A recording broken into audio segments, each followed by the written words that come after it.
Operation Mayfair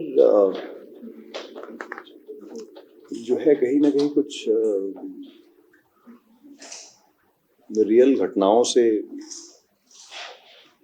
inspire होके बनाई हुई एक फिल्म है और कुछ ऐसे हादसे वहाँ पे हुए थे, उसके ऊपर जो है ये कहानी बनाई गई है। और ये जो डायरेक्टर हैं सुदीप्तो, इन्होंने एक्चुअली मुझे लॉकडाउन से पहले एक स्क्रिप्ट भेजी थी। वो बड़ी अच्छी स्क्रिप्ट थी, बट वो फॉर सम रीज़न हो नहीं पाई थी वो उस टाइम पे।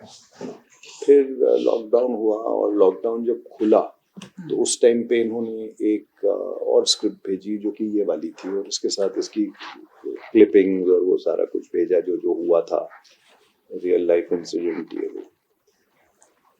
और मैंने स्क्रिप्ट पढ़ी, मुझे बहुत पसंद आई, तो मैंने कहा भी अच्छी लग रही है कहानी।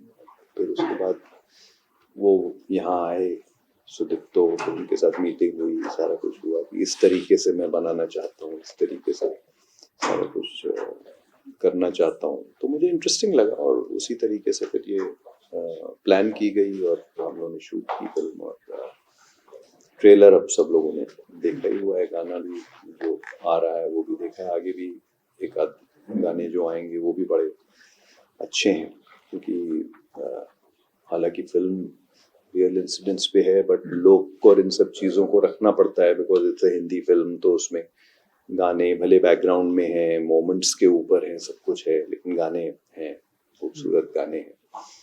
और हाँ, 24 तारीख को रिलीज है। I'm playing a part of a psychiatrist. Her name is Sonia, and she's very much involved within the team. तो हाँ, वो साथ में है और मर्डर मिस्ट्री सॉल्व करने में हेल्प करती है। तो तकरीबन कितने मर्डर होने वाले हैं? जी, आप जब फिल्म देखेंगे तब आप गिन के हमें बताइएगा। एंड जिमी जी, क्योंकि ये सवाल तो डायरेक्टर से भी है, लेकिन आप यहाँ पर आपसे भी पूछ सकते हैं कि रियल इंसिडेंट पर ये बेस्ड है एंड रियल इंसिडेंट पर हूबहू फिल्म पर्दे पर लाना थोड़ा टफ होता है कि जितना जो कुछ भी हुआ है वैसे ही प्रेजेंट करना। आप बताइए कि कितना चैलेंजिंग था, कितना, या आपके लिए कितना इजी था रियल इंसिडेंट पर जब भी फिल्में आप बनाते हैं या आप उस किरदार में अपने आप को डालते हैं? जी हाँ, होता क्या है कि अब रियल इंसिडेंट के ऊपर आप एक बहुत ही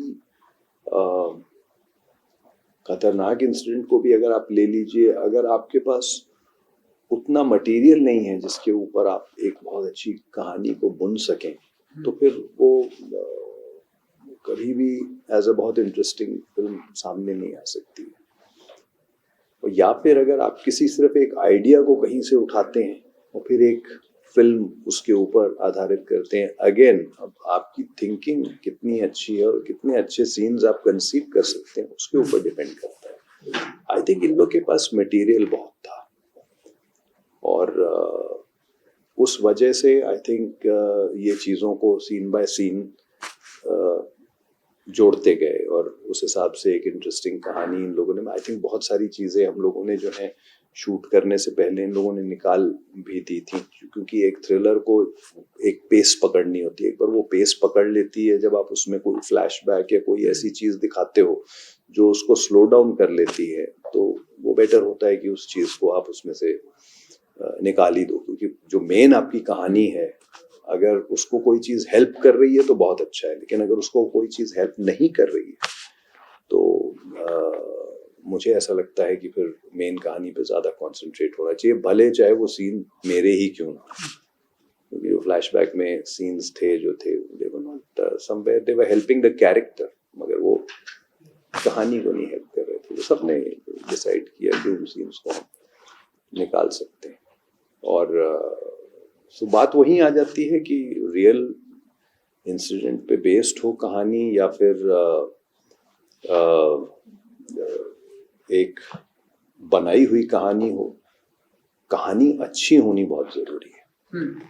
डिटेक्टिव हैं आप इस फिल्म में, कुछ लोगों का कहना है कि आप किलर भी आप ही हैं, डिटेक्टिव। आई डोंट नो, जो कुछ भी आप बताइए। अच्छा किलर भी नया ये नया था, ये अच्छा था जो भी था, अच्छा है, हो भी सकता है, हो भी सकता है, सकता है। हो सकता है। ये जो सस्पेंस हमें देखने को मिलने वाला है कि आई डोंट नो किलर हो सकता है कि किलर रितिका जी भी हो सकती है, हो सकता है, कोई भी हो सकता कोई भी है। हो सकता है। तो बताइए कि क्या कुछ होने वाला है इसमें, इस फिल्म में रितिका जी? देखिए अगर ये किलर हैं तो फिर एक अलग कहानी बनेगी, अगर मैं किलर हूँ तो एक अलग कहानी बनेगी, तो उसके ऊपर डिपेंड करता है कि आप किसको एज अ किलर देखना चाहते हैं।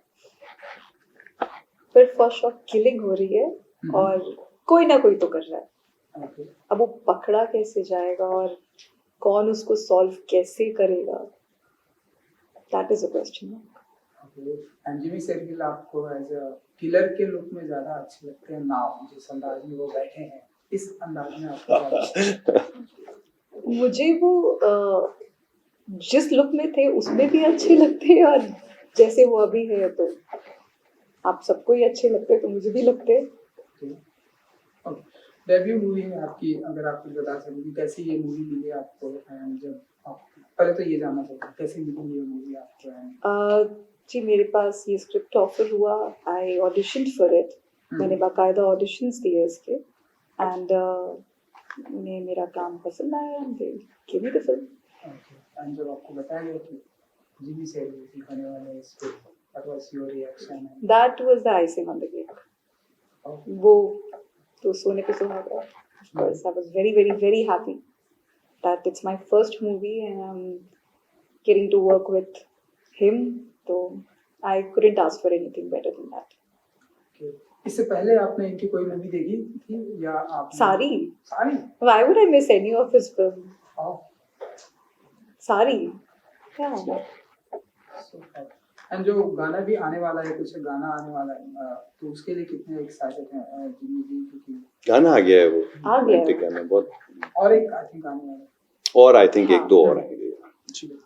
सो अब जो ट्रेलर आया है बहुत ही वार्म रिस्पांस मिला है, एक जो गाना आया है उसका भी बहुत ही, एंड आगे जो लीड है उसके लिए कितने एक्साइटेड होते हैं आप लोग? क्योंकि अब तक जो कुछ भी आया है इसका बहुत ही वार्म रिस्पांस मिला। जी हाँ, बहुत अच्छा लगता है। आई थिंक एक फीलिंग तो आ जाती है, जब मैंने भी पहली बार ट्रेलर देखा था, मैंने सबसे पहले यही कहा कि whoever has made the trailer has done a fantastic job, because बहुत अच्छा उन्होंने अच्छे तरीके से एक ट्रेलर बनाया है। फिर गाना आया, मुझे वो भी पसंद आया और मैं उम्मीद करता हूँ कि लोगों को फिल्म पसंद आएगी। इनके पास तो ढेर सारे बैक टू बैक बहुत सारे प्रोजेक्ट हैं। अभी ये वृंदावन गए थे, हमने उनकी पिक्चर। आप बताइए कि नेक्स्ट किस अंदाज में हम आपको देखने को देखेंगे?